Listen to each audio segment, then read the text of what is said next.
Oke, halo teman-teman semua, apa kabar? Semoga kondisinya semua dalam kondisi sehat-sehat semua. Kita akan melanjutkan materi kita ke pertemuan kedua pemrograman JavaScript kita di minggu ini. Kali ini kita akan membahas ada 3 subtopik yang mau saya bahas. Satu, percabangan dengan if. Kemudian nanti kita akan lanjutkan perulangan dengan for. Kemudian nanti saya menggunakan satu perintah sintaks sederhana yang kita sebut sebagai prompt untuk meminta inputan. Oke ya, jadi materi hari ini cukup menarik. Saya mulai dengan yang pertama, percabangan dengan if, percabangan gitu ya. Sorry. Oke, apa itu percabangan? Percabangan pada dasarnya atau branching istilahnya dalam bahasa Inggrisnya adalah konsep dalam pemrograman di mana program itu nggak jalan cuma lurus dari atas ke bawah, tapi kita bisa membelokkan arahnya dalam artian gini bahwa ada suatu kondisi yang memungkinkan kita bisa melakukan A atau juga bisa kita melakukan B. Kira-kira seperti sebuah jalan gitu ya. Jalannya nggak cuma lurus, kita bisa belok kiri atau belok kanan sesuai dengan pilihan kita masing-masing. Nah, hal yang sama terjadi dengan percabangan. Kita bisa melakukan. Contoh seperti ini. Saya punya sebuah variabel, saya kasih nama variabel arah misalnya. Saya kasih var arah gitu. Kalau saya pakai var juga boleh, pakai var juga boleh. Misalnya saya kasih tulisan misalnya kiri. Seperti itu ya. Maka saya bisa menulis seperti ini. Ini adalah contoh perintah if sederhana. If arah sama dengan kiri, maka saya konsol titik log Anda belok kiri. Kira-kira seperti itu ya. Titik koma, else saya konsol titik log lagi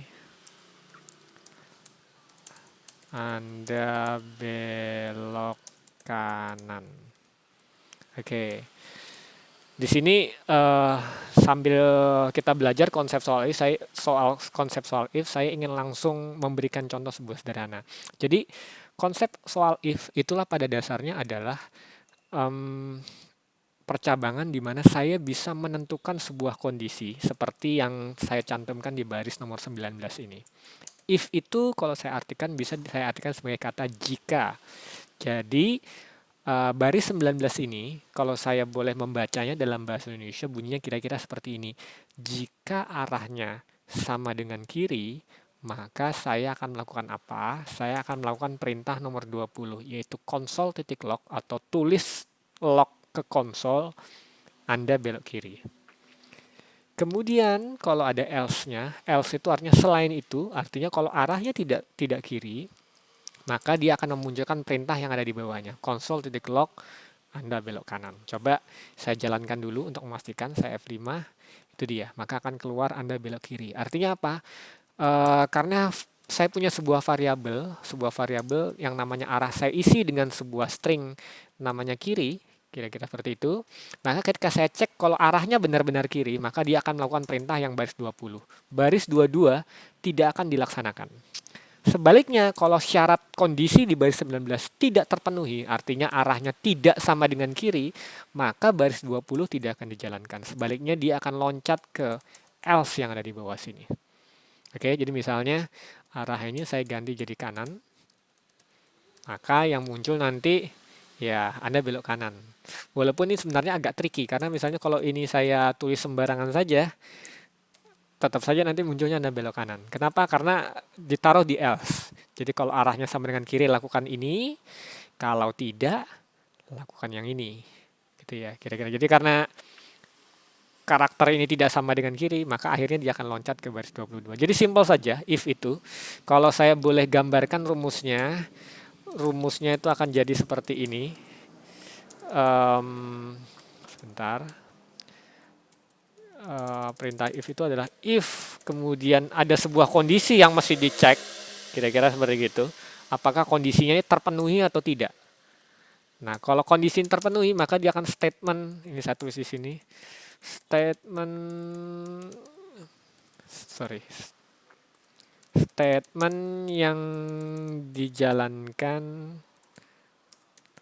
jika perintah benar, kira-kira begitu. Jadi kalau perintahnya benar, atau sorry, jika kondisi benar, saya salah, jika kondisinya benar, terpenuhi yang di baris ini, maka dia akan menjalankan yang ini. Sebaliknya, kalau tidak, maka dia akan menjalankan perintah yang ada di bagian else-nya, statement yang dijalankan jika kondisi salah. Kira-kira seperti itu. Jadi saya bisa memberi semacam pilihan, program bisa melakukan A atau melakukan B tapi tidak melakukan keduanya. Itu yang terjadi dalam konsep if, seperti yang di sekarang ini. Oke, saya rasa cukup jelas untuk konsep if. Saya lanjut lagi ke konsep berikutnya, adalah sama, masih di percabangan, yaitu soal else if. Ya, konsep else. Jadi konsep else if itu adalah konsep di mana nggak cuma if dan else, tapi saya juga bisa menambahkan sintak yang namanya else if. Apa yang menjadi kelemahan if dan else? If dan else itu hanya bisa menghandle dua kondisi, seperti yang kita lihat dalam kondisi ini. Jika benar, lakukan ini, jika tidak, lakukan yang ini. Artinya cuma ada dua kemungkinan yang bisa saya lakukan, A dan B misalnya, kiri atau kanan. Nah, gimana kalau kita menemukan kasus di mana saya butuh sesuatu yang opsinya lebih dari dua, bisa ada 3, 4, atau 5 opsi, seperti itu. Maka disinilah else if berperan, gitu ya. Contoh, saya punya misalnya sebuah variabel yang saya kasih nama usia, misalnya sama dengan 18, misalnya. Oke, jadi saya mau bikin seperti ini. If usia,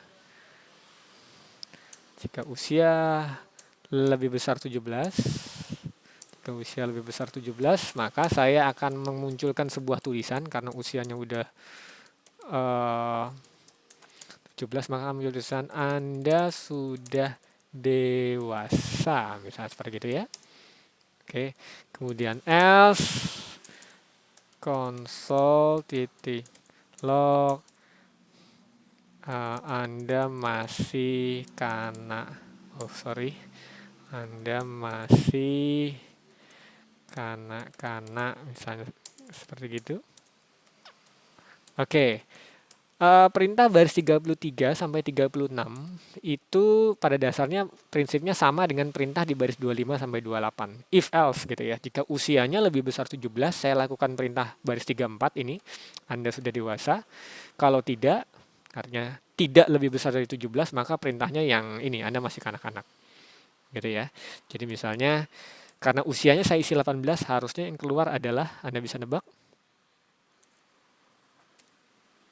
Ya, betul. Yang keluar harusnya adalah Anda sudah dewasa gitu ya. Karena di sini usianya diisi oleh sebuah nilai yaitu 18, dan karena 18 lebih besar dari 17, maka perintah 34 lah yang dijalankan. Sebaliknya, kalau perintah ini saya ganti dengan 10 misalnya, maka yang muncul nanti adalah Anda masih kanak-kanak. Karena kasusnya sama, usia 10, apakah 10 lebih besar 17? Jawabannya tidak. Karena tidak, maka dia tidak akan menjalankan baris 34, tapi dia akan loncat ke baris 36, yaitu di bagian else-nya. Maka akan menjalankan perintah ini, Anda masih kanak-kanak. Maka akan muncul perintah seperti ini. Cukup jelas ya, saya rasa gitu. Nah, di mana peran else if? Saya misalnya ingin menambahkan seperti ini. Else if usia sama dengan 17. Jadi saya ingin memberikan sebuah alternatif, ada 3 pilihan. Jadi kalau lebih besar daripada 17 usia seseorang, saya bisa tulis Anda sudah dewasa. Kalau dia di bawah 17, Anda masih kanak-kanak. Nah, jika usianya tepat 17, saya mau tulis seperti ini. Misalnya Anda beranjak dewasa.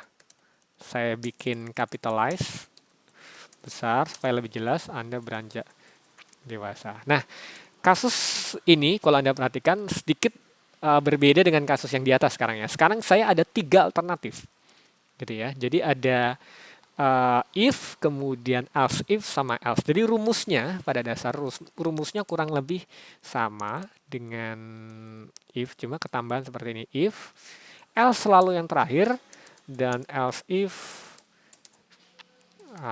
misalnya saya kasih nama kondisi 2. Ini kondisi 1. Oh, ini dijalankan harusnya.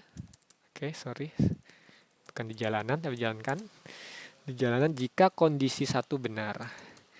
Else jika kondisi 2, saya lempar ke sini. Oke, coba diperhatikan rumusnya. Oke, jika kondisi 1 dan si 2 salah. Oke, jadi kalau misalnya kondisi 1 terpenuhi, rumus else if itu kira-kira seperti ini. Jika kondisi 1 terpenuhi, maka statement di sini akan dijalankan. Jika tidak, dia akan mengecek perintah else if berikutnya. Gitu ya. Jika kondisi 2 yang terpenuhi, maka dia akan jalankan kondisi 2. Kemudian yang di bawahnya akan dilewatin.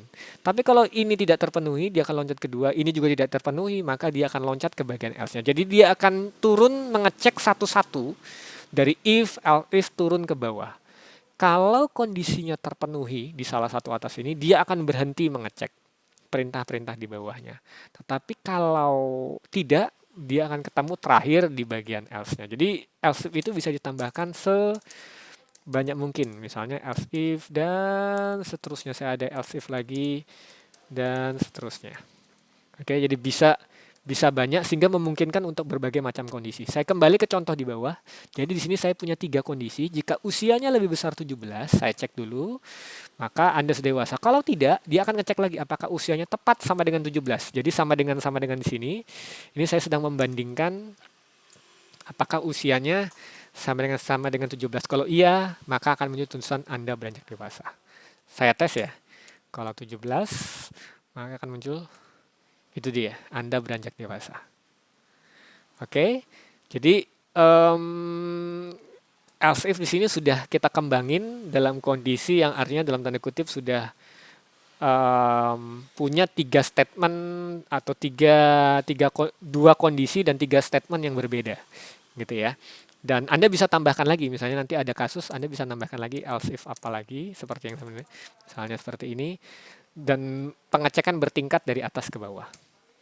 Oke, nah sebelum saya lanjutkan ke for, gitu ya, saya ingin menciptakan sebuah kasus baru. Gimana kalau misalnya di baris usia itu saya ingin menjalankan 2 perintah bersamaan, misalnya console titik log. Kalau sudah lebih besar 17 dewasa, saya ingin milih selamat ya, sudah gede, misalnya seperti itu. Oke, jadi di baris 44 dan baris 45 ini, kira-kira saya ingin nulis bahwa kalau usianya lebih besar 17, maka tuliskan Anda sudah dewasa dan selamatnya sudah gede. Kalau saya jalankan F5, maka akan terjadi sesuatu yang agak mengherankan ya. Ada error muncul gitu ya. Tulisannya adalah unexpected token else. Artinya ada sesuatu yang salah di sini. Ada yang bisa nebak nggak kira-kira salahnya di mana? Oke, pada dasarnya perintah seperti ini, gitu ya. Perintah seperti ini hanya bisa menjalankan tepat 1 perintah di bawahnya. Sehingga kalau misalnya Anda menjalankan seperti ini, 2 perintah dalam satu kumpulan statement seperti ini, maka yang terjadi adalah error kalau Anda menulis seperti ini. Ada sebuah simbol yang harus Anda tambahkan, yaitu Anda mesti membungkus ini dalam kurung kurawal. Kurung kurawal ini menandakan bahwa ini adalah satu kesatuan statement. Artinya jika if ini dijalankan, maka satu kurung kurawal ini dari atas sampai turun kurawang hurufnya dianggap sebagai satu kesatuan dan dia akan dijalankan dari atas ke bawah. Di dalamnya terdapat 2 perintah yang berbeda. Oke, saya ulangi sekali lagi. Jadi teman-teman, kalau misalnya cuma 1 perintah seperti ini, 1 statement baris 44 saja, maka Anda tidak butuh kurung kurawal karena JavaScript cukup pandai mengenali bahwa kalau kondisi ini maka dia akan jalankan ini. Jika kondisinya ini dia akan jalankan ini. Tapi kalau misalnya Anda butuh 2 perintah seperti ini, ya maka Anda butuh kurung kurawal untuk membungkus semuanya. Ada yang juga senang memformatnya seperti ini boleh juga. Jadi supaya kelihatan lebih jelas. Oke, if dimulai dari baris 44 sampai ke baris 40 sebagai satu kesatuan statement. Oke, cukup jelas ya. Oke, kalau ini dijalankan, Sorry, saya kepingin masuk di sini, jadi saya akan bikin ini jadi 20 misalnya. Karena 20 lebih besar 17, dia akan menjalankan perintah ini. Maka yang muncul adalah, itu dia, akan muncul dua perintah sekaligus. Anda sudah dewasa, selamat ya sudah gede. Dari baris 45 sama baris 44 dan 45. Ini dia, 44 dan 45. Kelihatan ya? Jadi di sini, yang ditunjukkan di sini adalah barisnya. Oke. Ini adalah sebuah contoh bagaimana sebuah perintah ini dibuat. Kira-kira seperti ini. Oke teman-teman, saya akan stop dulu video ini. Khusus untuk bagian if, saya akan lanjutkan video berikutnya untuk bagian for-nya.